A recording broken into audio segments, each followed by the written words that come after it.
Greetings, GameCola faithful, and welcome to the GameCola podcast. This is podcast number 135, Feeling Alive, and I am your host and podcast commander, Joseph Martin. My name is Bryniarski, social media trash queen. I'm Diana Gray. I do things sometimes. And I'm Alex Jedraszczak, the editor-in-chief of GameCola.net, the website, the actual internet website. Jeddy, you sound a little unsure about that. Has there been a mix-up? Why did it take you so long to come in? When was the last time I was on a podcast? It was only like two podcasts ago. It wasn't that long ago.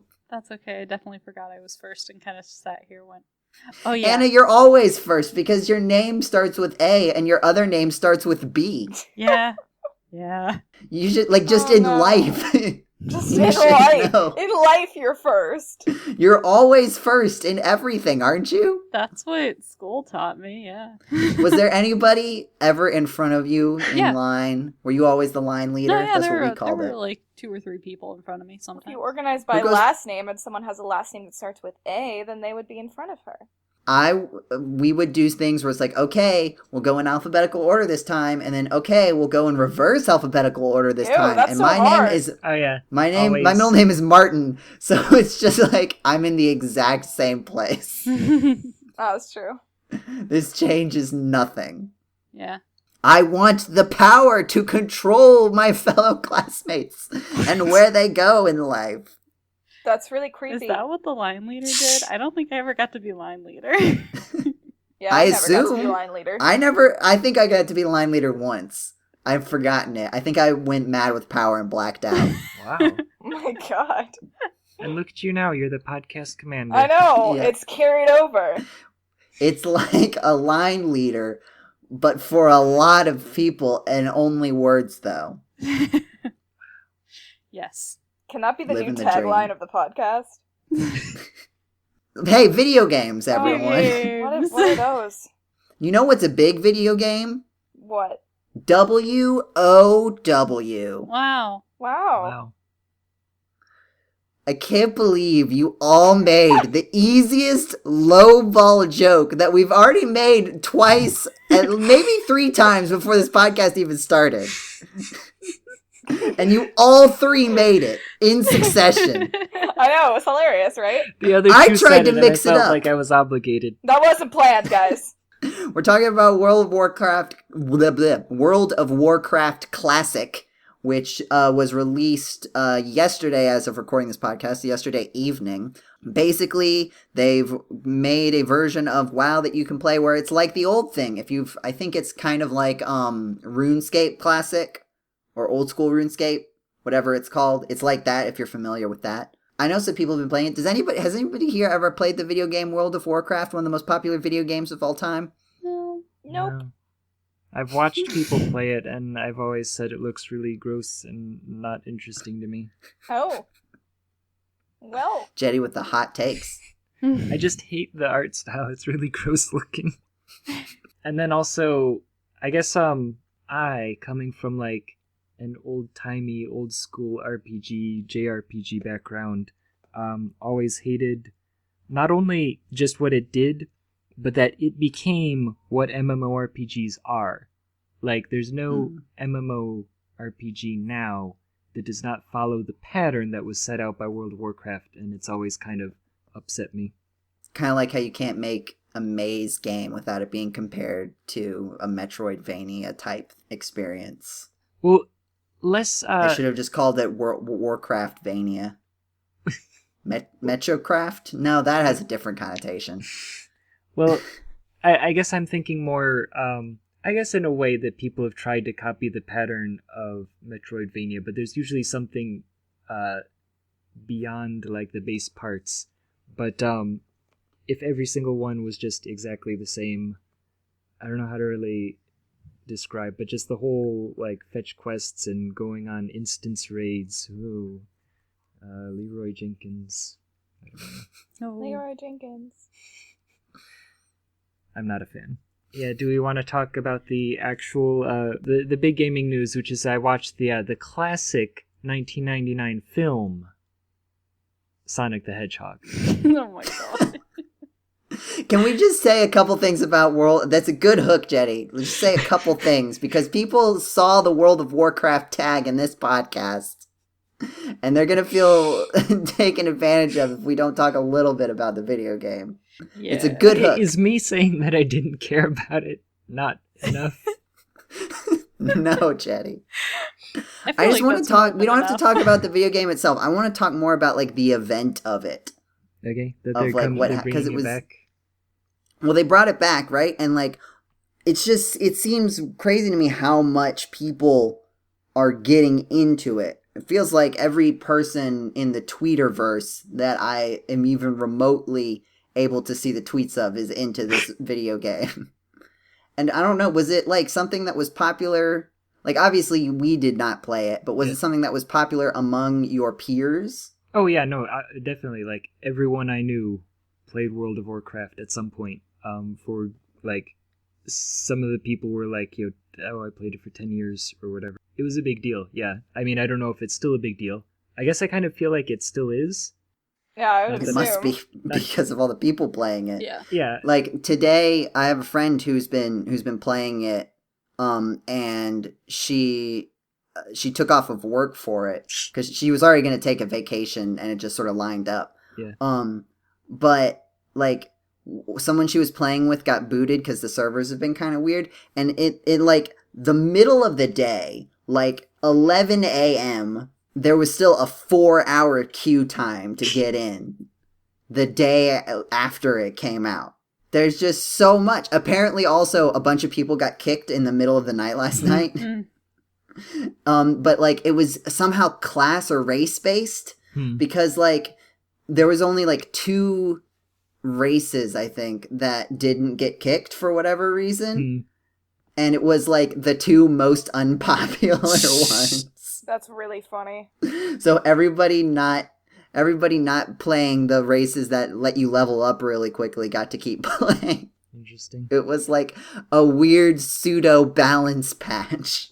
I feel like if you don't know what World of Warcraft is, I don't know if there's much I can do for you at this point. If you've somehow avoided it, you've probably done so on purpose. Yeah, like Not knowing what it is. if you don't know Leroy Jenkins, there's no hope for you.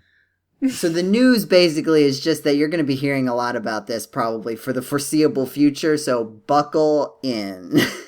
Sounds fair. All right. You say buckle up, Yeah. not buckle in. You do. Well, I don't, apparently. All right, Jeddy, tell us about your religious experience. Oh yes, no. I saw. So wait, how did you... Let's start at the beginning. Yeah. What series of events led you to watching the Sonic the Hedgehog movie from 1999? So almost like annually for like the last 3 years, I've been watching the Digimon movie, which is not actually, quote, the Digimon movie. It is not. It was sold as if it were, but it was not. Is that the one where it's like 3 Yep. like specials Yep. tied together? Yep. And they announced it as a quote movie. Oh but- my goodness, I've seen parts of this and it's a disaster. But there's something about it. I mean, like, I can imagine, and I guess I have to say that about this, is that perhaps if I had actually seen the Sonic the Hedgehog movie from 1999, that I would feel the same way about it as I do about the Digimon movie. But I had not, and therefore I do not. And it was kind of a nightmare. So basically I just saw like a couple little clips from it.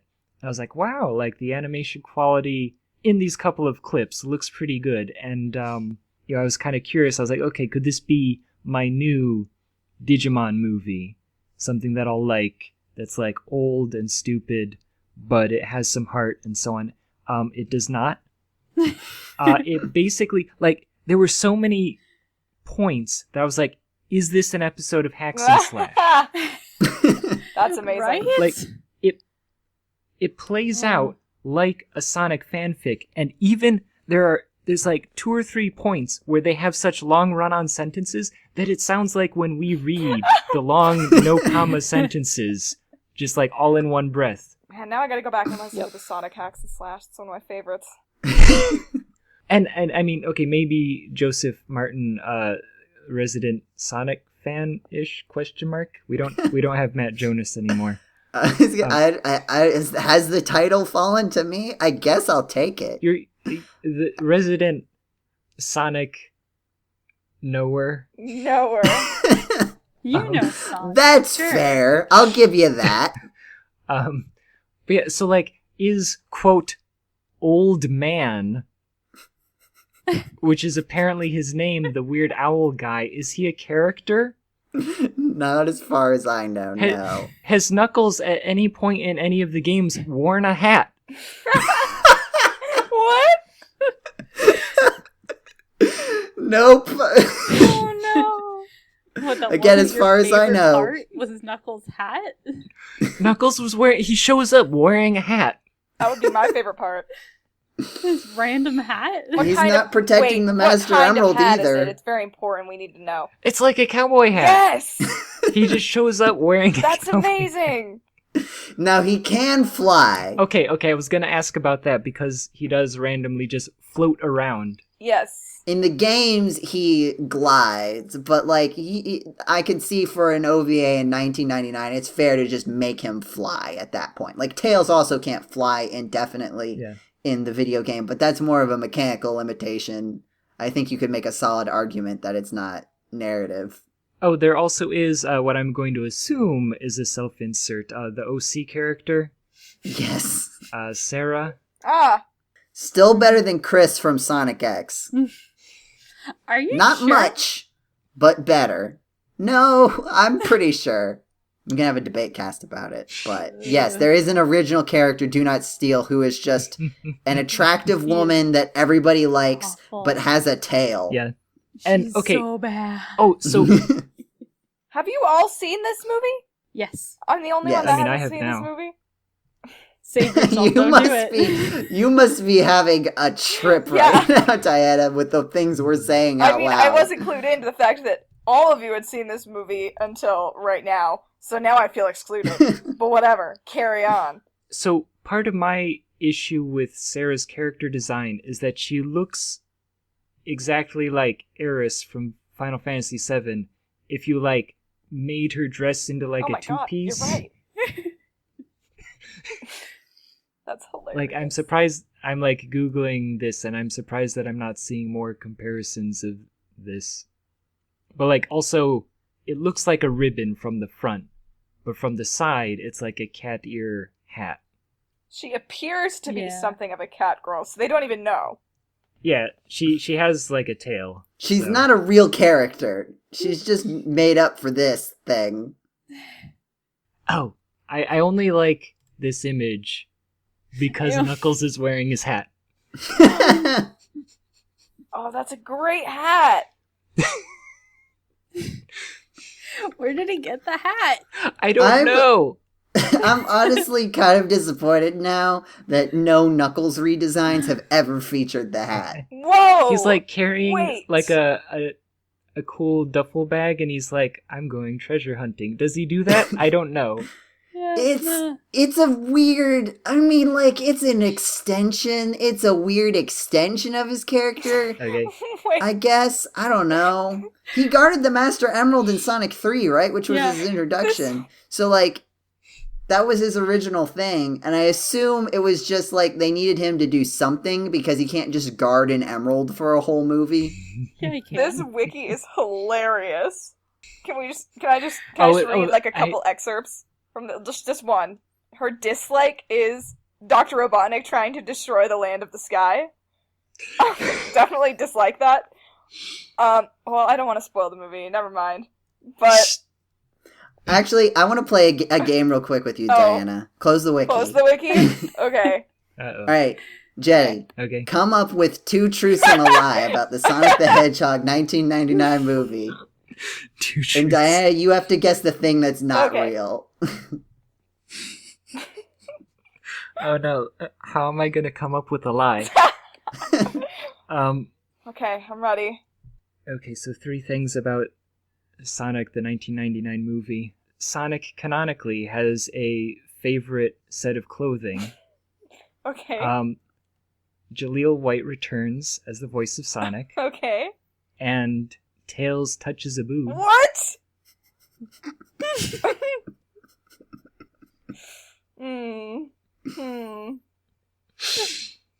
don't know if Jaleel White was in this movie.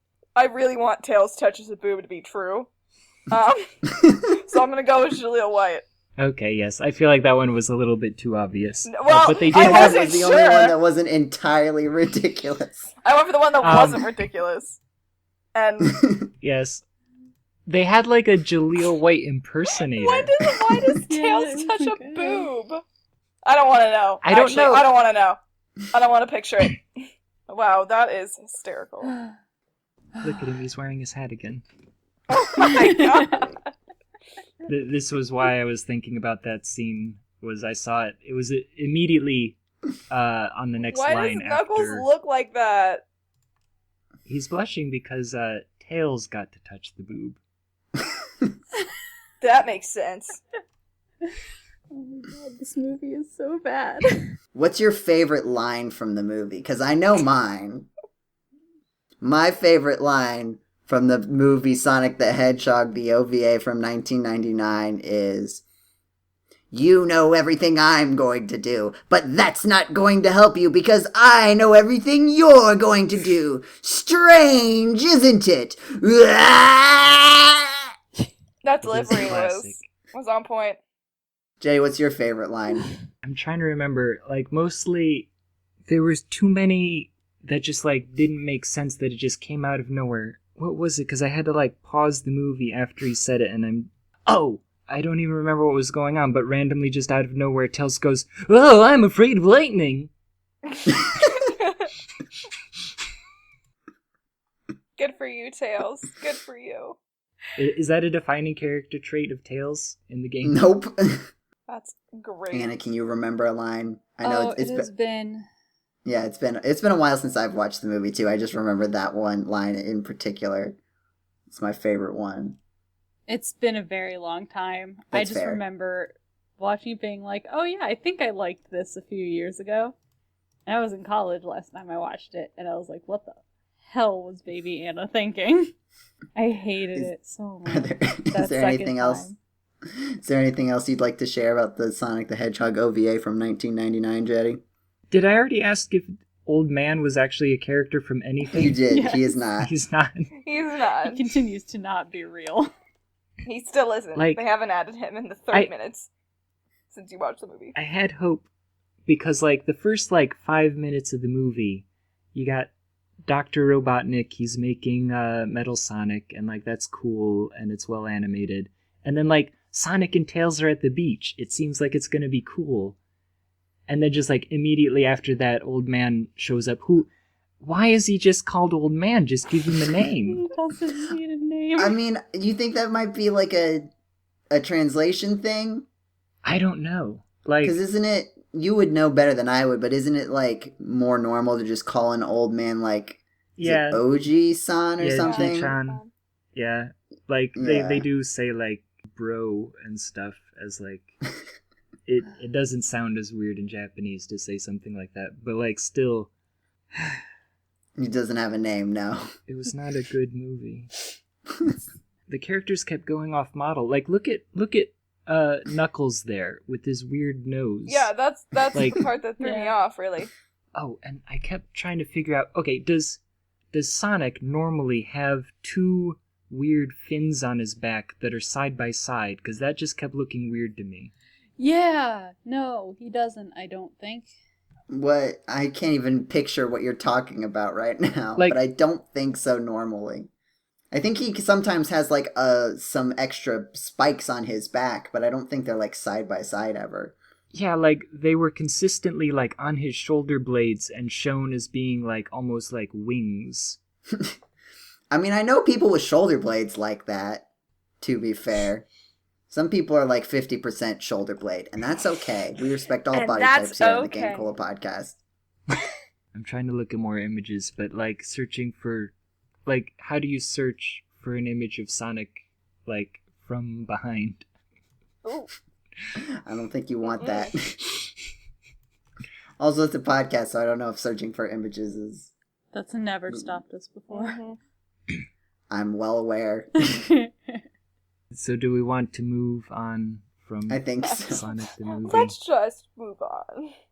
Diana, you said something, you had a thing about Overwatch for Nintendo Switch or something like that? Yeah, so it's interesting. So this morning, I think, as of recording this, or possibly it was maybe yesterday, I'm not sure, I just saw the news this morning. Apparently, on Amazon or some other retailer website, appeared a Switch carrier case that was Overwatch themed, that was licensed by both Nintendo and Blizzard. So people think this is going to be Overwatch coming to the Switch. And in addition to that, the latest leak from 4chan about Smash characters says that it's going to be, and I somewhat screenshotted this and sent it to me, I think, or something. It's going to be, quote, a female mech character that a lot of people are going to be confused and disappointed. Which has led everyone to think it was originally just a female character. I heard it got changed to female mech character later. So everyone is now speculating that Tracer is going to be in Overwatch. Although if the mech part is true, that would lead me to believe that it's going to be D.Va instead of Tracer, if the rumors are true. But everyone's kind of basing this off of an Overwatch carrying case appearing in one location, and then this hint coming out right after that. So that's a little bit weird. Also, like, the next Smash Brothers DLC character will be girl is not exactly I agree. Huge pull there. I mean, yeah, I don't know why everyone has been jumping to conclusions, but everyone's been going nuts on Twitter. I will say, okay, first of all, if it happens, it is not because someone said on the hacker known as 4chan that next Smash Bros. Character will be girl and then retrofitted a mecha girl because of this Overwatch news. But let's just follow that path as if it is something to consider, because I would consider it outside of this too. I definitely think that D.Va would make more sense as a representative of Overwatch to Smash Brothers. See, I may have to disagree with you. If only for cosmetic reasons. Because, I mean, Tracer's on the... Yeah, I know, that's what Michael tweeted earlier today. Michael tweeted the post in question with the caption, Nancy Drew confirmed for Smash Brothers. Because a female character, not demanded, will disappoint and confuse a lot of people. Yeah. Yep. I'm also not going to take not a demanded and disappoint and confuse a lot of people with the grain of salt that is microscopic. 100%, yes. Because this is in the opinion of someone who would post on the hacker known as 4chan. Well, I mean, my original theory for... I have gone through a couple. I have, like, a list of ones that I think are likely. I don't remember if I've... Sarah from the Sonic the Hedgehog movie. Totally. That's now at the top of my list. Knuckles with his hat. Yes. But no, I mean, my picks, like, Phoenix Wright, anyone from Chrono Trigger, Resident Evil, Devil May Cry, anyone from those series would work. But yeah, I'm looking for characters that don't have spirits from their game represented in World of Light. That's my strategy. So Phoenix Wright has been high up on my list since, like, the beginning. Hopefully that happens this time. But Overwatch would make sense if they are actually going to launch it on Switch. This would be a good tie-in for it. And and I mean, even if they weren't going to launch it on Switch, I think the brand appeal. Yeah, and especially because if you look at all the DLC characters we've gotten so far, a lot of them haven't traditionally been on. If you look at Joker, Persona's not. Most mainline Persona games are not on Nintendo systems. They're not known as Nintendo things. Like, Banjo-Kazooie was, but, like, the brand of Banjo-Kazooie is not currently anymore really associated with Nintendo. But yeah, that's, like, my thing. So that's why I think Overwatch might be likely. Especially because a lot of people have been going, like, where's my competitive shooting representative in Smash? And Overwatch would fit that because... Yeah, that's definitely the closest that I think you could get with fitting within Nintendo's brand to the really cartoony style. As a big fan of Overwatch, I would personally be okay with it. Like, Now, I'm curious why you think Tracer would be more likely than D.Va. so my only criteria for that, I think both of them are pretty equally likely. Maybe I'm just saying this because I would prefer Tracer, just because I think the playstyle would be different and fun.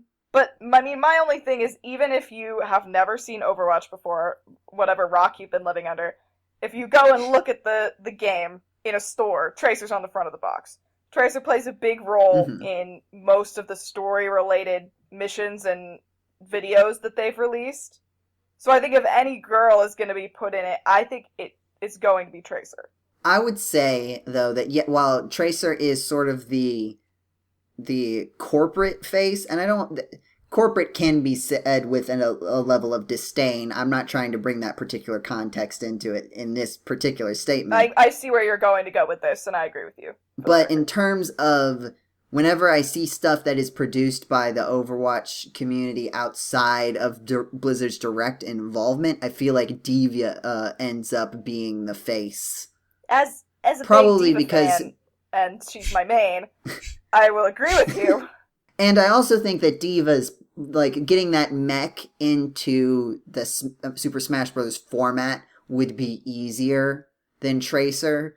I think Tracer would be very interesting with all of her weird time travel stuff to make happen, but I think if I were looking at these two most popular characters from the video game Overwatch and looking at them, I'd say I think D.Va is something that I could work with better. My only qualm with D.Va is that I'm still trying to figure out if they'll, like...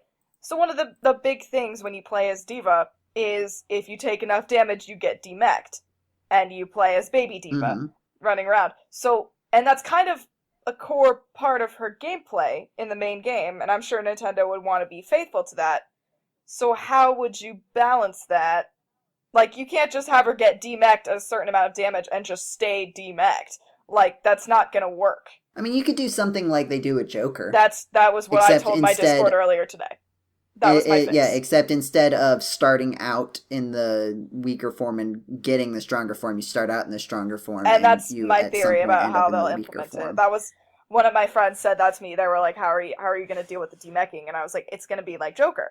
Because that they've already, established that is how it works. Same with kind of Little Mac, I guess, with a bar building up. So they have that established. I think, like, that stuff just, like, I'm thinking about D.Va's whole toolkit. Everything seems to have some sort of Smash Bros. Analog that I can think of. Defense Matrix is going to break the game. Defense Matrix, well, it probably won't last as long as it does in Overwatch. It would be like a short... But plenty of characters have anti-projectile stuff. Fox's Shine. Yeah. Villager and Isabel's. I think what my friend and I were talking about earlier is the thing with D.Va whether you're looking at Overwatch or HOTS, Heroes of the Storm, if you're looking at D.Va there, D.Va's main thing is not like usually straight up attacking, but usually to just be a disruptive force.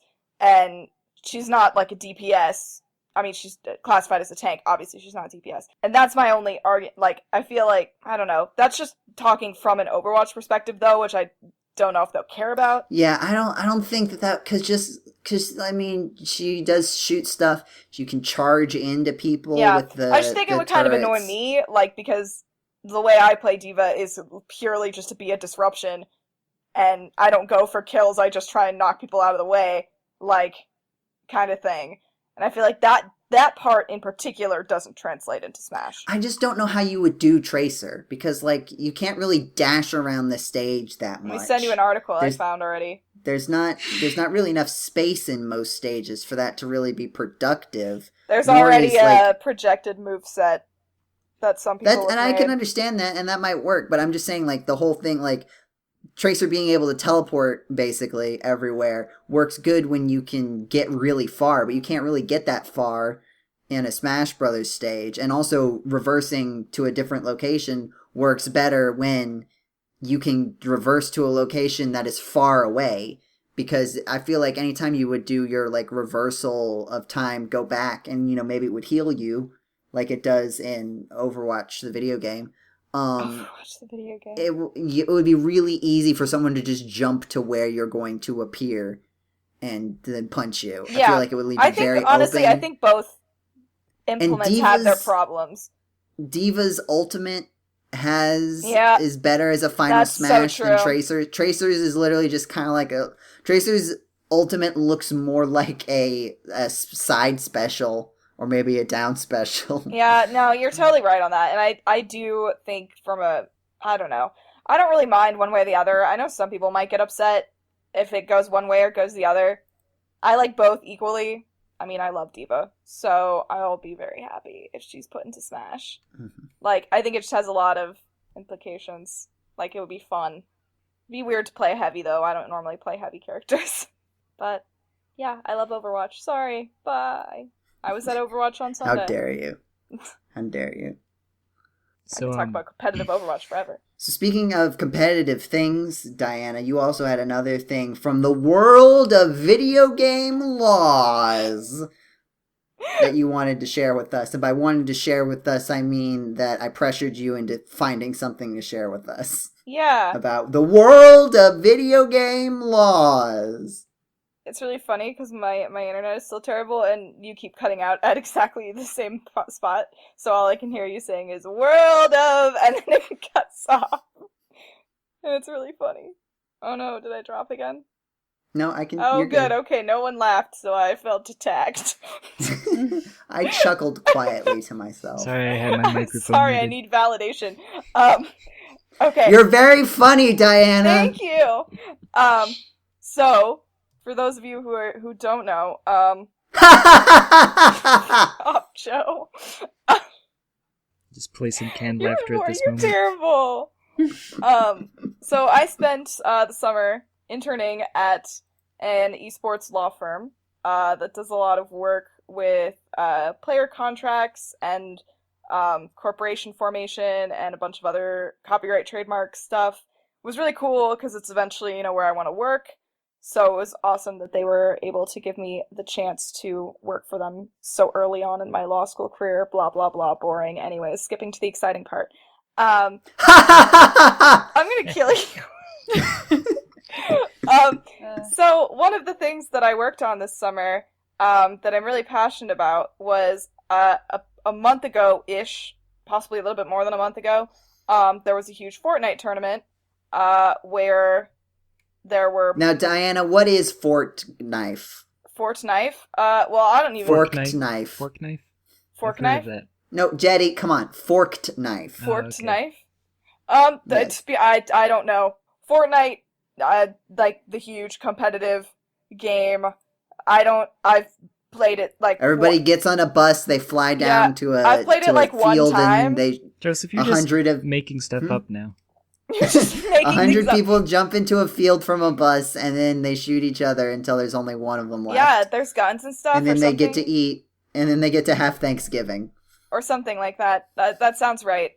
I know like next to nothing about Fortnite actually, but we rep a bunch of players, and they all won, varying degrees of money, large amounts of money, from this tournament, which is rare because they're minors, and so there's all kinds of complications with getting the money. So something You wouldn't think they'd get a signal down there in the But- mines.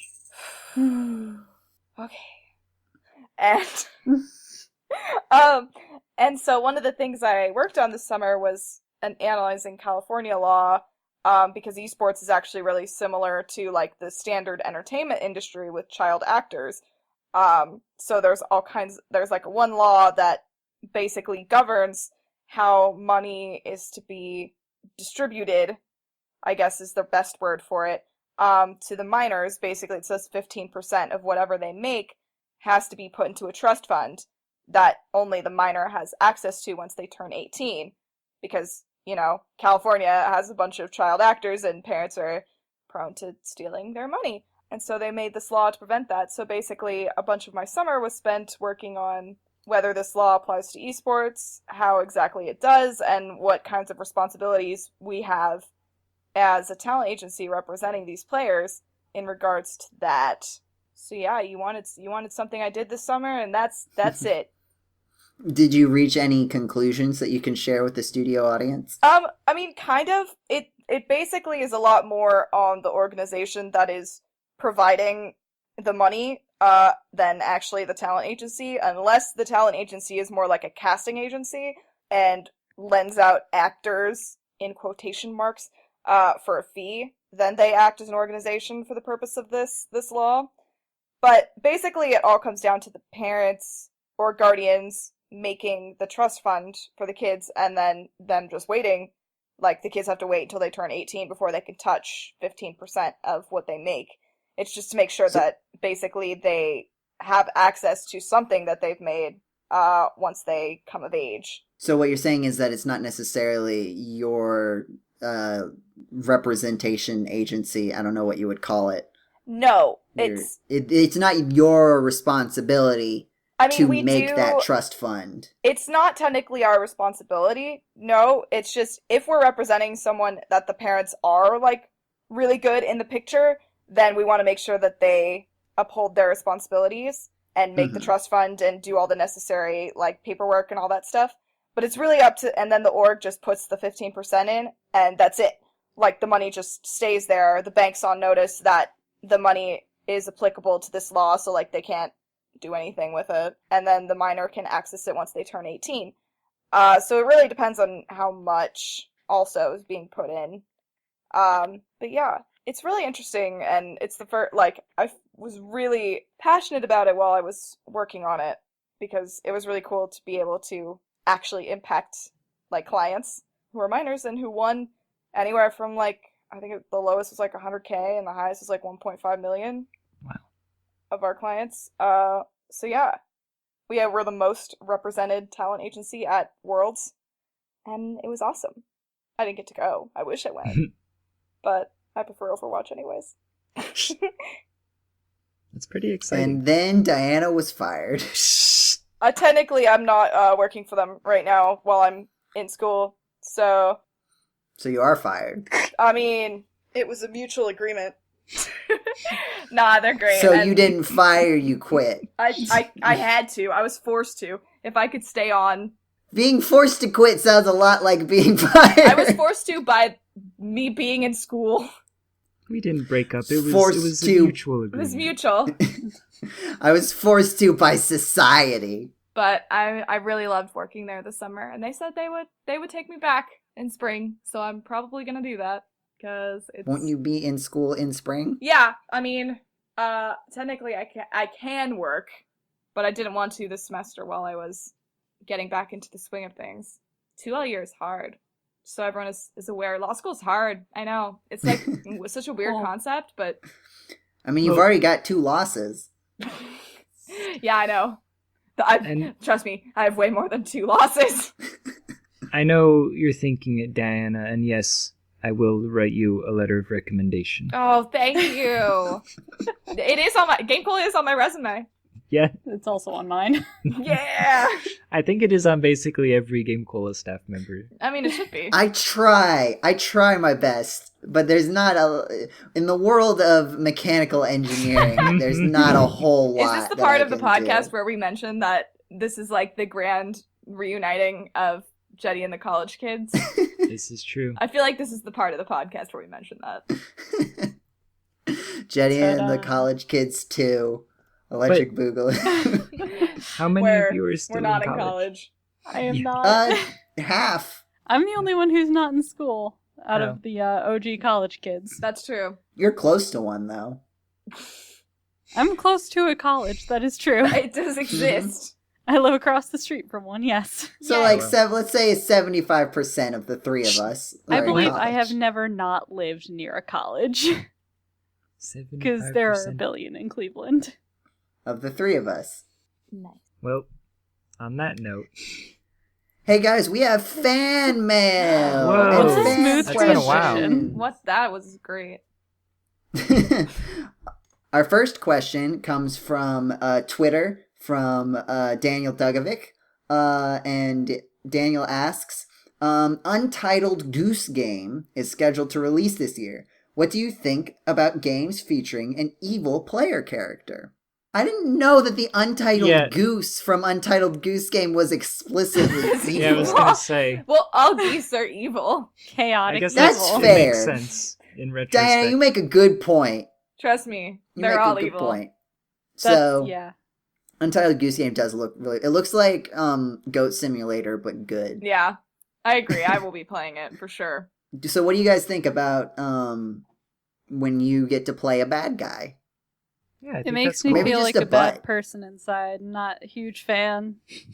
I guess. Okay, Anna, Hi. I'm going to challenge you on that. No. Do you know what I'm going to say? I know what you're gonna say, and yeah, no, still playing Deponia made me sad.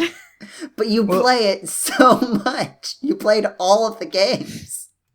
I am currently slogging through the last game again. You're crazy. It doesn't make me feel any better. No, yeah, especially the third game. In case you are unaware, Deponia is a point-and-click adventure game where you play a jerk for all of the video game. He's And not a good it person. works. It works because the rest of the cast is so likable. Yeah, So, pretty like, much. you can... So I'm just going to challenge the thing that Anna said. It makes on you feel that. bad inside still. But you still subject yourself to Yeah. it. Got it. So one response is Stockholm Syndrome. I'm intrigued. Like, I'm excited. I like playing games where people have questionable motivations. This reminds me of D&D. I haven't actually that's played fair. an evil character yet, but I'm going to. Oh my Eventually. God. I guess the thing is, like, conceptually I like it, but I don't think that I ever could. Like, I remember discussing Shadow of the Colossus with my brother, and he was like, well, no, it's not going to be what you think. Mhm. That he was watching me play, and he was like, why are you riding around so slowly? Just kick the horse. No! It's not a real horse. You can just, it's not even like a game mechanic that is going to get upset at you. Just make it go faster. That's really horrible. And also, yes, you're correct. Not where I thought that was going. I forgot that there was like a questionable morality part. There's of actually Shadow of the questionable Colossus. morality in that game. In the Back to the Future Telltale game, you have to be mean at one point, and that was very hard for me. You have to pick all the mean dialogue options. And I'm just sitting here like, I don't want to do that. I thought I was gonna play a genocide route in Undertale, and I got to Papyrus, and I just turned the game off. Can't do it. Oh. God. So we can't do this, apparently. I can. And you can, Diana? Yeah. What games do you play where you're bad? A I think terrible I've done the human being. Undertale genocide run. Yeah. Yeah, it's been You a while. felt nothing. No. Well, I mean, I did, but like, I got through it. What else have I played? I mean, well, this isn't fair. Diana's a lawyer. Whoa. God. That's really funny. You're right. I like it. Thank you. I don't even play narrative games because they might have the opportunity for me to make someone feel bad. And I just can't even confront that a little bit. That's not why I play video games. I play video games to have everything divided clearly into good and evil, and everything I do is good, and everything the bad guys do is evil, and I don't have to worry about it. I don't need moral quandaries in my me time. There's no gray area here. There's no gray area here. You blow up the robots, and they're clearly fine because they come back in the boss rush, and they're in the ending cutscenes, so it's fine. Mega Man always makes sure not to blow up the part that's their brain, apparently. And he only tried to murder Dr. Wily one time, and honestly, it was a little understandable. He was pretty frustrated. Oh my God. Thought we were going to get one podcast without Mega Man. Nope. Incorrect. Here I he think is. good. Oh, I'm going to throw this in real quick. They announced a new Mega Man collection today, or maybe last night. I don't remember. I think it's the Zero ZX collection. How many So are there? they've covered pretty much all of the platformer games, I think, at this point. So there actually was one. It wasn't a joke. There is no, the one that Brand or someone posted. I don't Yeah. remember if it was Brandcliffe or James. Yeah. In the GameCola Discord. Mega Man Legacy Collection. Yes, the Mega Man Zero ZX Legacy Collection is a real thing. And I think it's basically the last of the platformers on a collection at this point. Because I think we have the Mega Man X collection, we have the 2 classic collections, and then Brandcliffe posted the joke one, which was Mega Man. Capcom announces the Mega Man Legacy Collection, which is a collection of all the Mega Man Legacy collections. Yep. But it is cool, and honestly, I haven't played all of those Mega Man games, so I now have the opportunity, I don't know if I have the time, but I have the opportunity to finally catch up on all of those. Maybe I'll play some of them on stream at some point. But yeah, so that's just a cool bit of news if you're interested. We have other questions, unless someone else had something they wanted to say about the first one. I'm going to take it as a no. I am excited for the Goose Game. Oh, yes. Yes, I am also excited for the Goose Game. Untitled Goose Game.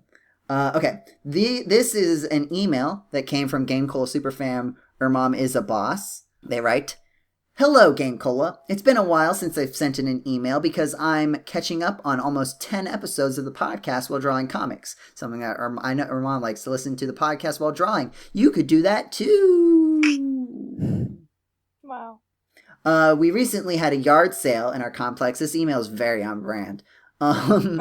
And I sold several video games along with other things I was no longer interested in / needed. While I was sorting through which video games I wanted to keep, I was surprised at the amount I refused to give away despite never having played in years.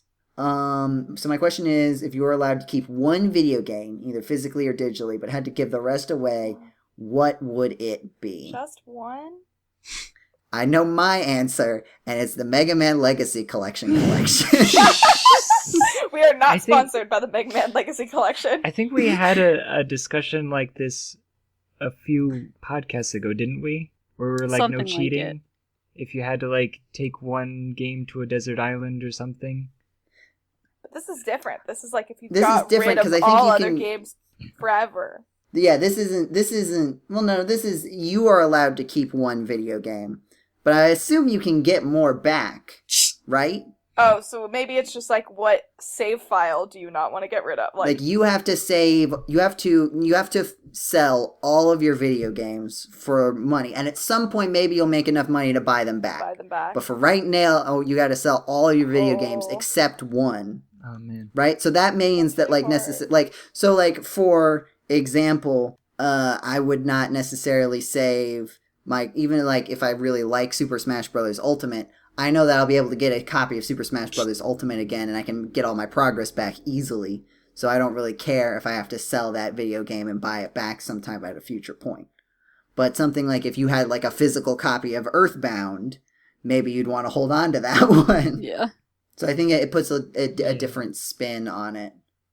So It's really hard.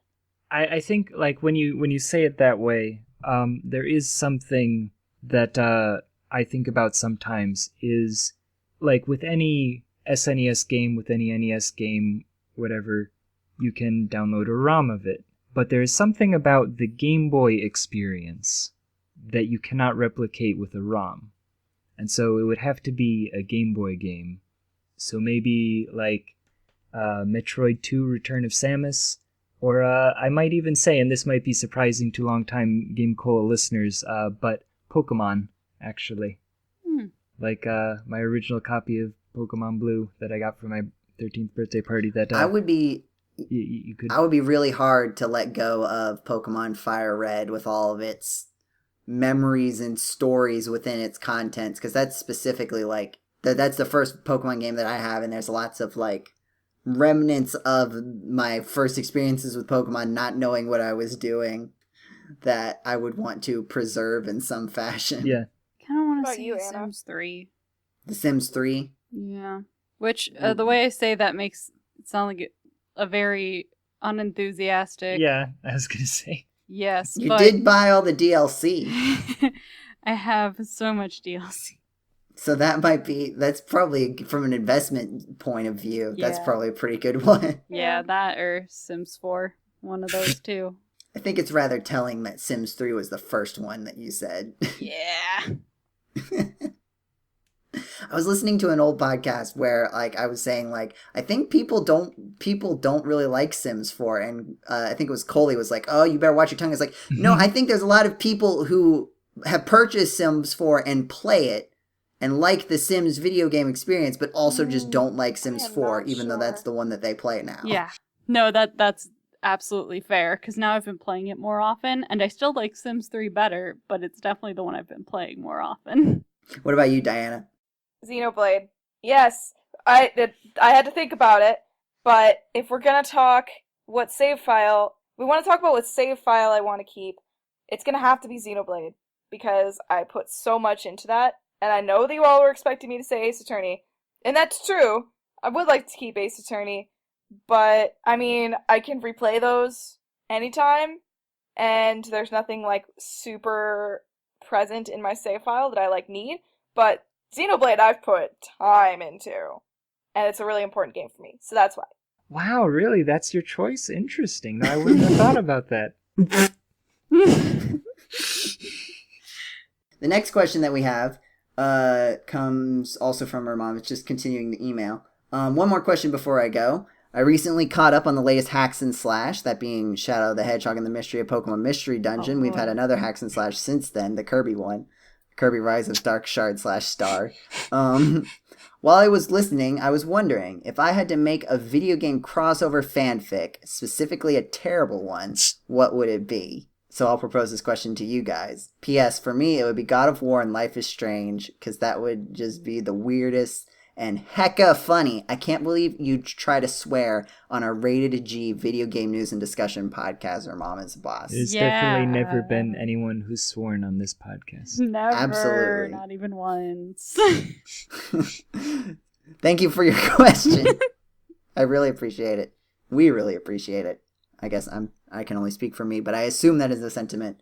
It says, sincerely, your Mom is the boss. Thank you for your email. So what video game crossover fan fiction would you do? Style Savvy and God of War.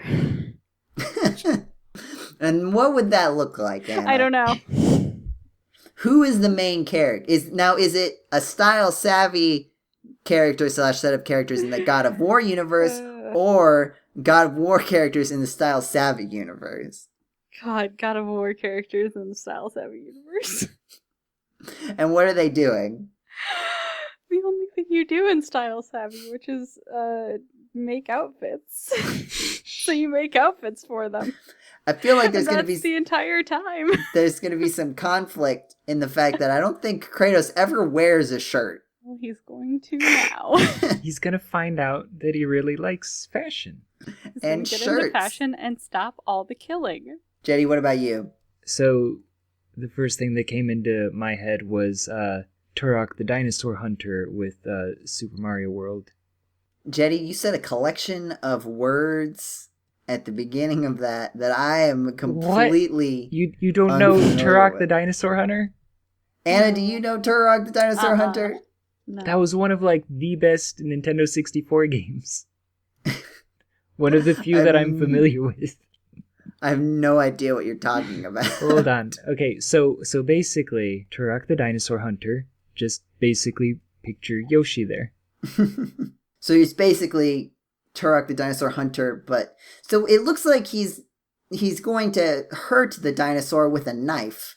So you want this man to hurt Yoshi with a knife? How dare you? Or maybe he comes to learn that dinosaurs have their own thoughts and feelings, and he befriends a dinosaur. So what you want instead is the episode of the Super Mario Brothers Super Show. Instead of Mama Luigi, you have Mama Turok. Yeah. Okay, we can make that work. And it goes along with the tradition of fan fiction, lifting plot lines and dialogues directly from an actual piece of media. Yes. Let's see. Well, it's got to be Mega Man and something. Yeah, just like mine has to be Ace Attorney and something. Oh, yes. Here, Diane, let's compromise. Ace Attorney and Mega Straight, Man. I was Wow. just about to say the Fan same fiction. thing. Well, Cool, that's ours, Joe. I mean, we could always do the trial of Dr. Albert Wiley. I mean, I think it would be super interesting. right? How do you try someone in court for trying to take over the world with robots? With Phoenix Wright. Duh. Is it illegal to try to take over the world with robots? If you've committed crimes along the way. See, but it's not explicitly that he tried to take over the world, is it? It's just Fair. all the other little crimes that he committed. So then try him for those. He stole robots, first of all, from Dr. Light and the other people, because he doesn't get put on trial until, assumedly, in between Mega Man 6 and 7, because that's when he gets put in jail. Robbery.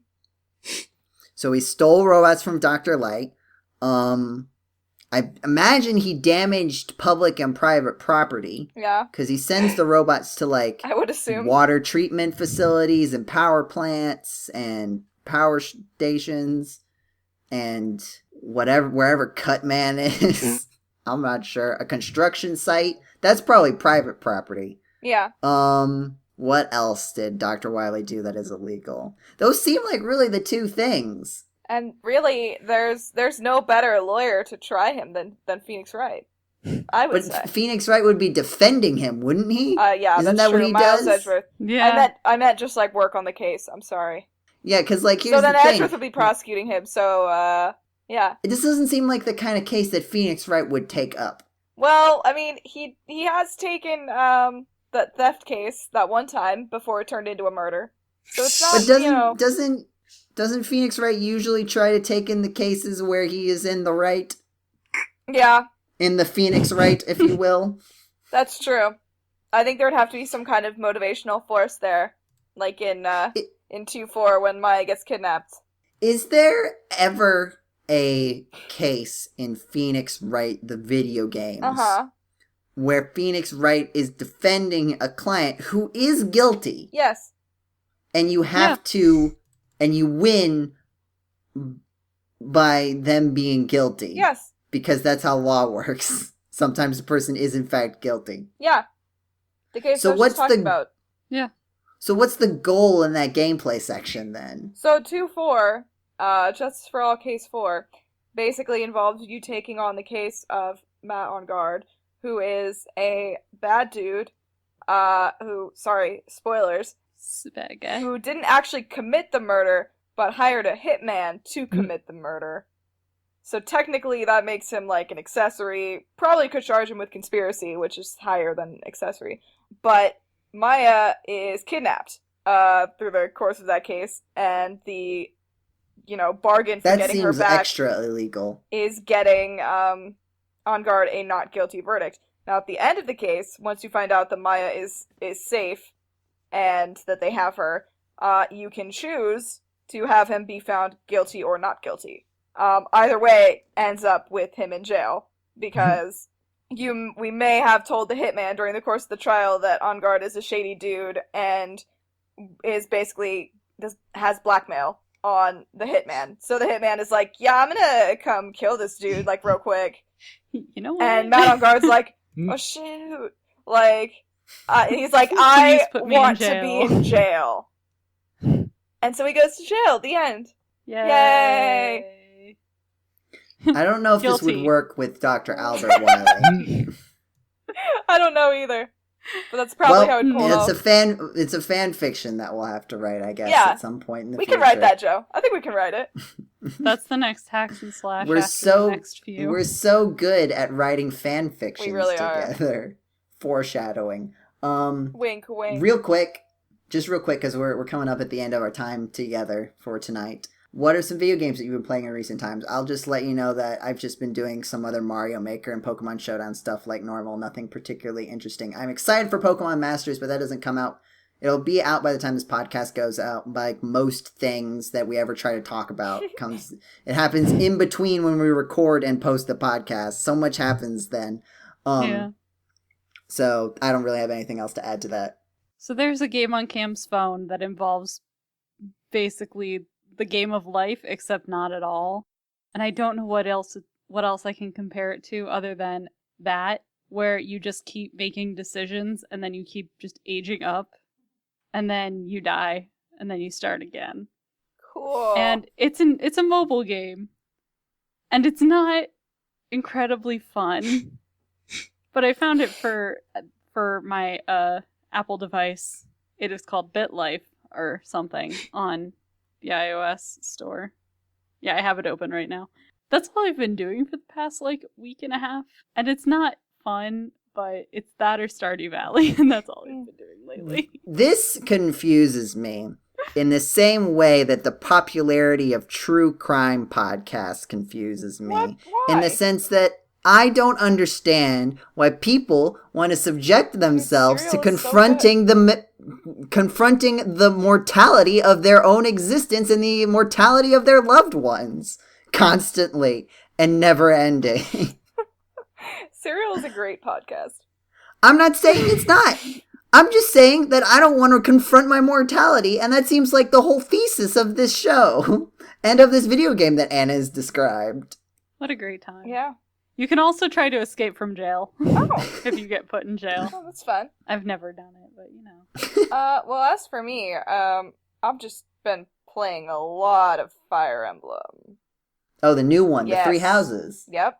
The 3 places you can live. Yep.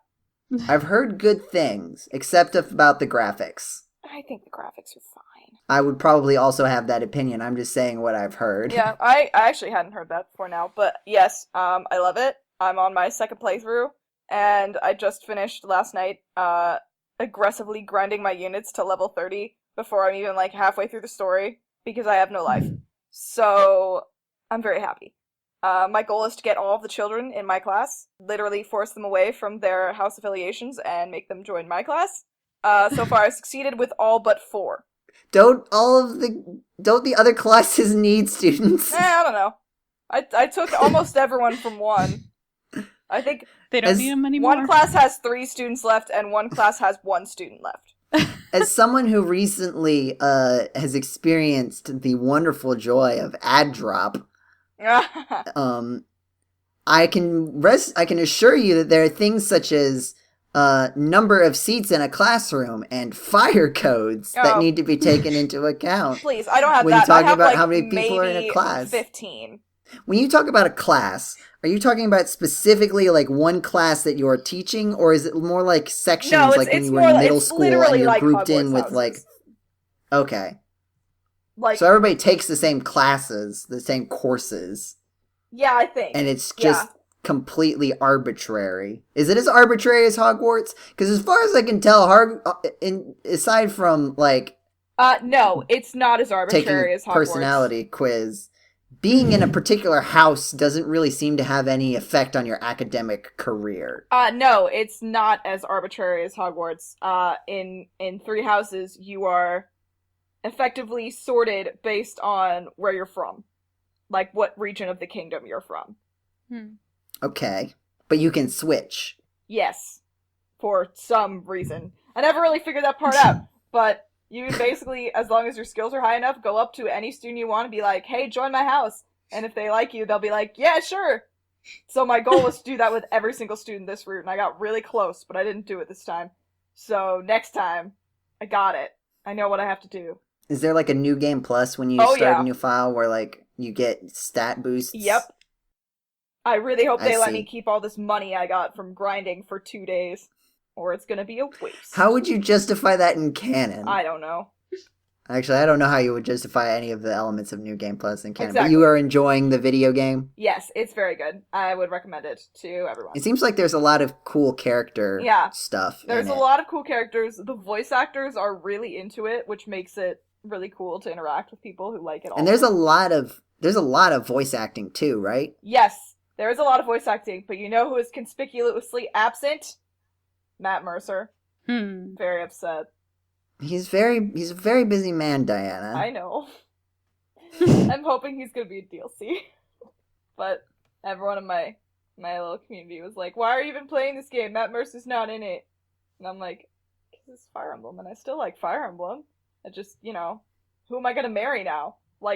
It was such a sense of freedom going into the game and being like, oh my god, I can marry whoever I want. This sounds like, not to get morbid, but this is I guess you could go with divorce, but the fact that he just doesn't even exist sounds like, 5 years after your husband has passed away, you suddenly like self-actualize and realize I can marry whoever I want. Oh my god. He's not That's dead. what you're making it sound like. He's not there. He's ceased to be. Well, perhaps he shall reappear in the DLC for me to marry. The girl can I don't know where my metaphor would go in that case. No, I don't know either. You're out of luck, I guess. Alright, I'll shut up now. Jeddy, what have you been playing? I haven't had a whole lot of time to play video games lately. Fair. But I've been slowly making my way through Golf Story. Ooh. Good. Oh, I remember Golf Story. I think I enjoy it not just for like being a golf RPG, but also just recognizing all the little like errors in the game as a fellow indie developer. There's a consistent undertone of like cutscenes not quite executing properly and that kind of thing. Which I will say I find endearing. If the developer of Golf Story is listening, I've been there. It is very difficult to test and then fix these kinds of things. So, because I assume they're all like in-engine cutscenes, right? Like, I mean, yeah, like it's not like the game's not going like FMV. Yeah, no, it's like cutscenes. It's supposed to be that you're waking up and getting out of bed, and what you see is you're standing next to your bed. The screen fades out. You're in your bed, and you get out of bed. Well, it just sounds like you went to bed the night before and then woke up the next morning. I don't think it was supposed to quite be that way. I think it was supposed to fade in. Like, he did an accidental fade out instead of fade in. So it starts at max brightness, and you can see that you're standing there, and then it fades out, and then it jumps back to max brightness, and you're in the bed, and you jump out of bed. Oh, I see. All right. Like, it's little silly things like that where, like, it's a lot of effort to test a game, and I understand. That was like one of the launch games for Switch too, so there was probably some pressure there to like get it out within the like, because like I think a lot of people got into it because it was like in the early batch of Switch releases. But is it a fun video game otherwise? Yeah, no, I enjoyed the mechanics. It is kind of funny that I don't know if other people find the game difficult, but I had my first like competition where it shows you like the ranks against the other people, and I had like -6 to the number one person's 1. Oh. Negative numbers are better. Yes. By the way. Golf. That is how golf works. Yeah, like I was just getting like eagles and birdies and stuff, and I don't know if I was supposed to be in the middle somewhere, but I was extremely beyond the top, so apparently I guess I should get into it. Jeddy, pro golfer. Pro video game golfer. Do they have video game golf competitions? Will you represent me? They should. I'm not legally allowed to do that yet. That's okay. I don't think Jeddy's legally allowed to play golf right now. Maybe that's what I've been playing. I think it's time to wrap up. We've had a lot of fun here today, haven't we, everyone? I guess. What was your favorite part of the podcast? Cam screaming behind me 2 seconds ago. Cool. Jeddy, what was your favorite part of the podcast? My head is on fire. Help. Diana, what was your favorite part of the podcast? When my internet cut out and I couldn't hear you guys.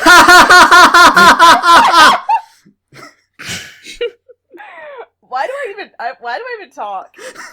I'm leaving. Thank you for listening to the GameCola podcast. Thank you. I'm sorry. I had to do the rule of threes, Diana, and I realized I missed too many opportunities. I had to manufacture one. Yeah, I could see that coming from like a mile away, but I took the bait. Could you? Yeah, I knew that was where you were gonna go. You asked everyone else first, and I was last. I'm not that stupid. But you still did it. I did it to make you happy. Thank you. You're welcome. I'm very happy. And I'm sure our listeners are very happy too. Are they? The rule of threes is important. It would have bugged me. Thank you for listening to the GameCola podcast. If you like what you heard, there's more podcasts. Subscribe to us on iTunes and you'll hear all the podcasts. And if you rate us on iTunes, other people will hear the podcast. Check out our actual internet website, GameCola.net, where we write video game news and discussion posts, yard sales. Yeah, that's been really popular lately. Yeah, the yard sale stuff is very cool. Yeah. We've got Facebook and Twitter, right, Anna? Yes, we are GameCola on Facebook and at GameCola on Twitter. Just another programming note. If you're listening to this podcast, you probably also listen to Hacks and Slash, so I don't need to tell you to go back and listen to the other episodes. But we have a fun one coming up this month. Like Crystallis the End Day, episode 9 of Hacks and Slash, A Tale of Love, we are doing a spiritual sequel entitled Earthbound 3, Mother 4.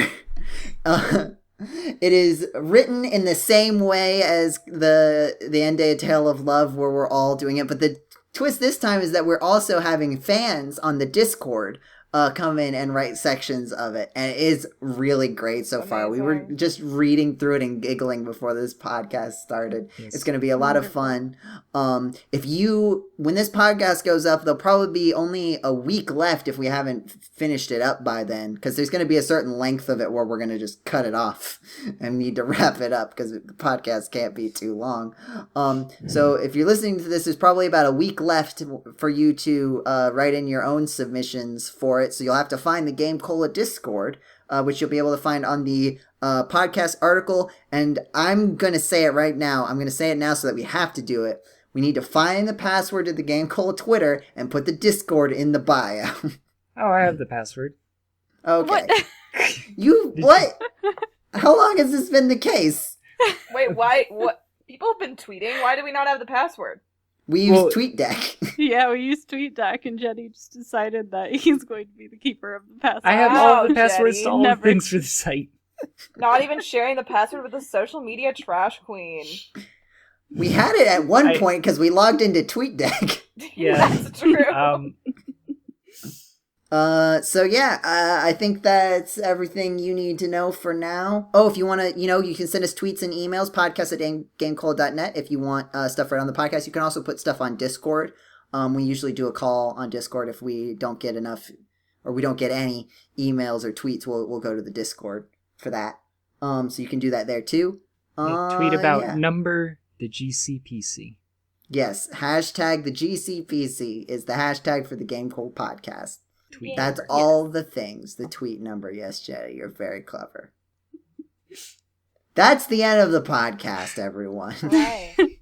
That's the end of video games for now. But next month, we'll see you then. Have a wonderful time of day, wherever it is, whenever it is you're listening to this podcast. And we'll see you next month, where we will continue the story of video games. Goodbye, everyone. Bye. Bye.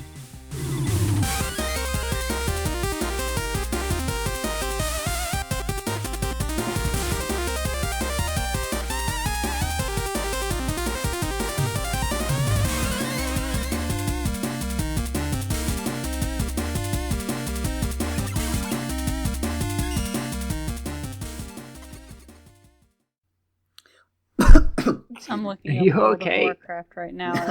I took a breath in and I just got a little spit down there. It happens. That's all the response we have to World of Warcraft.